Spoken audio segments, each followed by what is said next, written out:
This is my hometown. Bella Coola, British Columbia. Kumkuts, Nuchalkulimch. My elders tell me this is where my ancestor touched down on earth. This is where Nuchimlaich Putlis began his story. This is where my story began. Dich Deich die Sick Aus. This is the Bella Coola General Hospital. This is where my mother and I began our journey together. This is where I started my story of life. November 16th, 1998. It was a cold Tuesday. 1:12 p.m. when Jarrell Lawrence Island Nelson was born. Later, he would be called Lakumais. In a very, very far future, that is what a headstone will say right here. Well, actually, it'll probably be up over there somewhere. What I'm trying to say is all stories have a beginning. But what does the ending mean? Where does that ending leave us? I believe, like my ancestors before me, that the physical body is not the only thing that makes us human. We are much more than skin and flesh. Death is not a final destination. But where is that final destination? What does it mean? What happens to our souls and our spirit when the physical body ceases to exist? Where do we go? What does it all mean? Today, we are going to talk about life and death. To understand how our people, the Nukhalk, view death, we must first understand a little bit about their views on life and how they live their life. And so I'm going to tell you a little bit about our religion.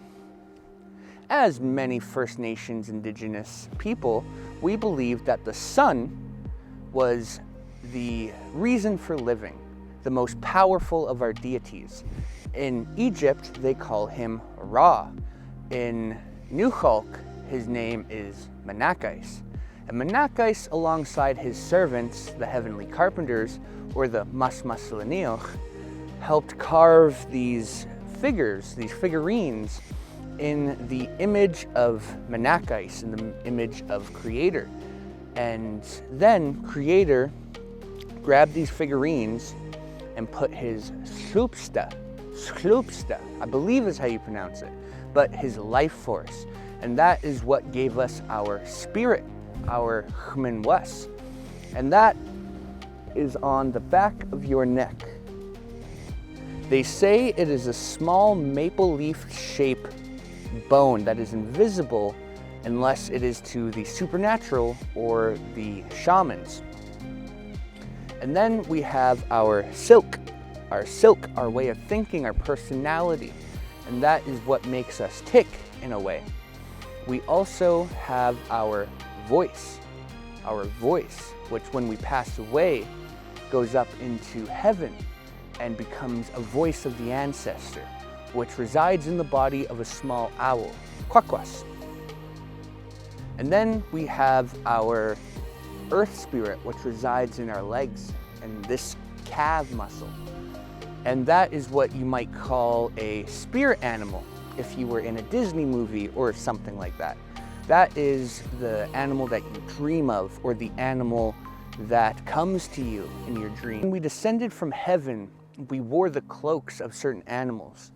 So for myself, my family animal is the raven. And that is the animal that I often dream of, or that will come to me in visions or things like that. Another one that I often dream about is the killer whale, which is another one of my family crests. So whether it be coincidence or manifestation, those are the animals that chose me, or those are the animals that I chose. So we are going to continue talking a little bit about the spirit and the way in which those work. So of course, I am not a professor, I am not a genius, I am just a man who knows a couple. So there are 6 realms. I won't name them all, but we know that there is heaven, there is the spirit world, there is our world, and then there's the undersea. And so when we pass our Minwas, I believe, goes to the spirit world, and then our silk joins in heaven along with our voice.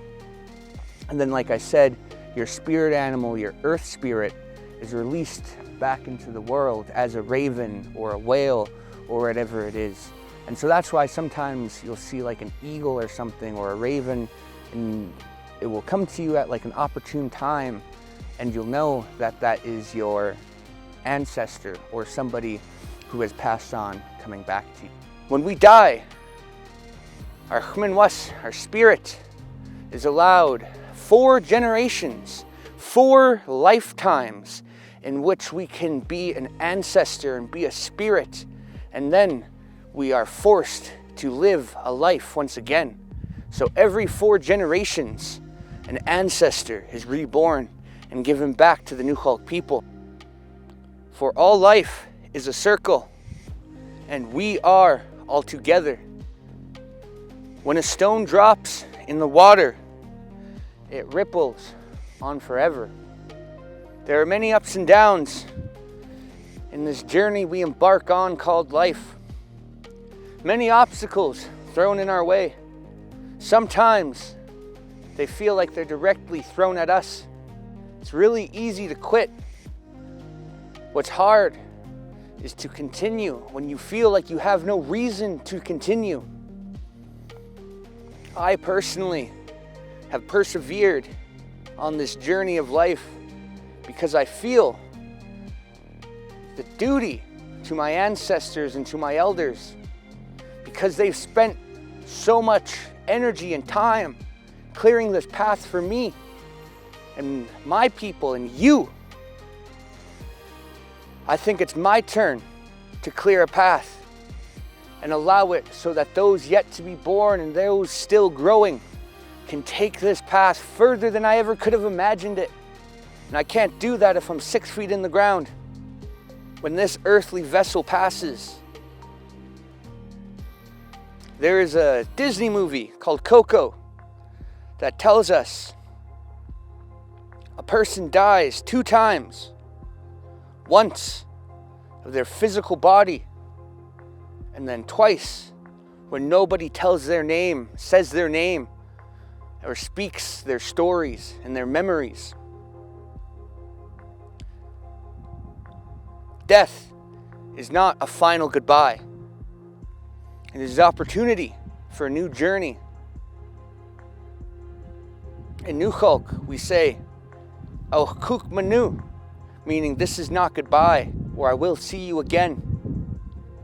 And when we say goodbye, or when we leave somewhere, they tell us not to look back, because you're not going that way.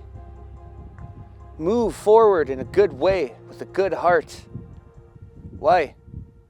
Au kuk manu.